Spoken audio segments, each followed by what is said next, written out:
ஷாலும் கர்த்தருடைய நாமம் மகிமைப்படுவதாக. கர்த்தருக்குள் பிரியமானவர்களே, வேத வசனம் இப்படியாக சொல்லுகிறது. உடனே கதவுகள் எல்லாம் திறவுண்டது. அப்போஸ்தலர் நடவடிக்கைகள் 16:26.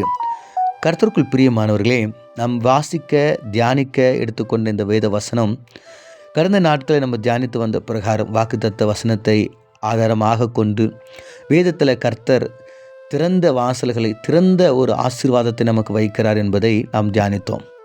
கர்த்தருக்குள் பிரியமானவர்களே, பவுலும் சீலாவும் சிறைச்சாலையில் இருக்கும்பொழுது அந்த பூட்டப்பட்ட அந்த சிறைச்சாலையினுடைய கதவுகளை கர்த்தர் திறக்கிறார்.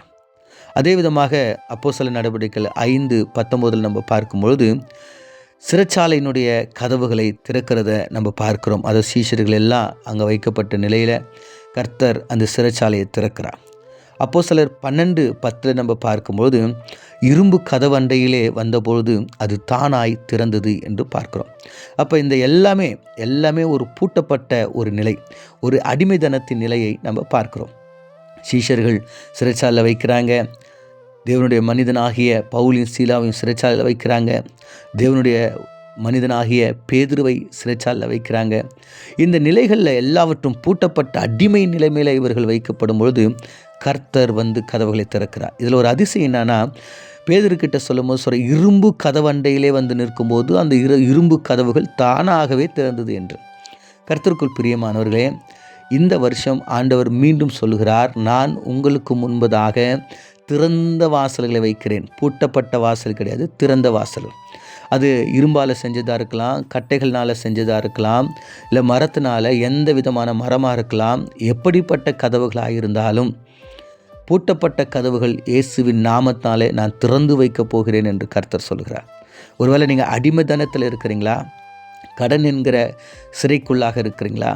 வறுமை, போராட்டம், வியாதி, இஎம்ஐ, இப்படிப்பட்ட லோன், இப்படிப்பட்ட கடன் சுமையில் இருக்கிற அந்த அடிமைத்தனத்தின் ஆவிலிருந்து, அடிமைத்தனத்திலிருந்து, அந்த சிறை அனுபவத்திலிருந்து ஆண்டவர் வெளியே கொண்டு திறந்த வாசல்கள் எல்லாத்தையும் மாற்றி உங்களை திறந்த வாசல் ஆசீர்வாதத்துக்குள்ளாய் நடத்தப் போகிறார். கண்களை மூடி நாம் ஜெபிப்போம்.